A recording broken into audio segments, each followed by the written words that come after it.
Friends, Kolkata అలాగే రాజస్థాన్ జట్ల మధ్య జరిగిన మ్యాచ్‌లో కోల్కతా జట్టు అనూహ్యంగా గెలిచింది. ముఖ్యంగా ఆ జట్టు ఫినిషర్ అయిన రింకు సింగ్ అదరగొట్టేశాడు. ఇక వరుసగా 6లు, 4లతో కోల్కతా జట్టుకు ఇప్పటి వరకు రాని కాన్ఫిడెన్స్‌ను అందించాడు.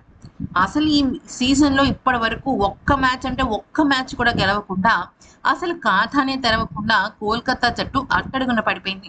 అలాంటి మ్యాచ్‌ని, అలాంటి జట్టుని పాజిటివ్ దిశ వైపు నడిపించాడు. ఈ క్రమంలో ఆ జట్టు ఫ్రాంచైజీ ఓనర్ అయిన ప్రముఖ super duper Bollywood star hero Shahrukh Khan స్పందించాడు. షారుఖ్ ఖాన్ ఏమన్నాడో ఒక్కసారి తెలుసుకుందాం.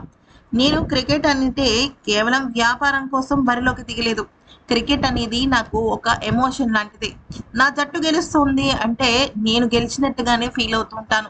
మైదానంలో నాకు ఆ వైబ్స్ చాలా గట్టిగా కనిపిస్తూ ఉంటాయి.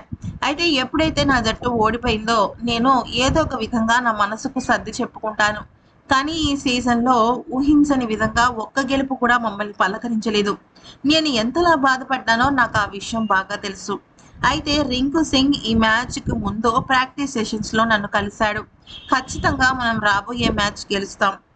ఆ ఒక్క మ్యాచే కాదు, వరుసగా ఇక నుంచి అన్ని మ్యాచ్‌లు గెలుస్తాం. ప్లే ఆఫ్‌కి వెళ్ళడం, ఫైనల్స్‌కి వెళ్ళడం ఖాయం. కానీ కప్పు గురించి నన్ను అడగొద్దు అంటూ మాట్లాడాడు. ఆ మాటలు నాకు వినడానికి చాలా అంటే చాలా నచ్చాయి. నాలో తెలియని ఉత్సాహం వచ్చింది. జరుగుతుందా? జరగదా? అనే విషయాన్ని గురించి నేను ఆలోచించలేదు. చాలా హ్యాపీగా ఫీల్ అయ్యాను. ఎన్నో సందర్భాలలో చాలా బాధపడేవాడిని. కానీ నా జట్టుకి నేనే ప్రోత్సాహం అందించాలని కృంగిపోయేవాడిని కాదు. అది నాకు కలిసొచ్చిన విషయం. నా జట్టుకి నా నుంచి పాజిటివ్ వైబ్స్ వెళ్ళాయి అన్న విషయం నాకు తెలిసింది. నాకు చాలా హ్యాపీగా ఉంది అంటూ షారుఖ్ ఖాన్ పేర్కొన్నాడు.